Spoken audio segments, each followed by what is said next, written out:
উপজেলা নির্বাহী অফিসার কর্তৃক মনোনীত হয়ে আমি এখানকার কেন্দ্রীয় সচিবের দায়িত্ব পালন করছি।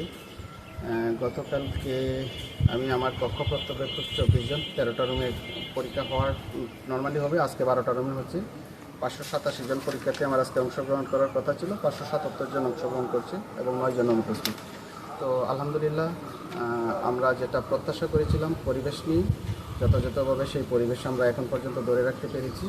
আমাদের একজন এক্সিকিউটিভ ম্যাজিস্ট্রেট অ্যাসাইন করা এই কেন্দ্রের জন্য, উনিও আছেন আমাদের মাঝে, ট্যাগ অফিসার আছেন, থানা থেকে পুলিশ ফোর্স এসেছেন, তাছাড়া এখানকার কমিউনিটি আমাদেরকে যথেষ্ট সহযোগিতা করছেন। আশা করি শান্তিপূর্ণভাবে বাকি দিনগুলো পরীক্ষা সম্পন্ন করতে সক্ষম হব।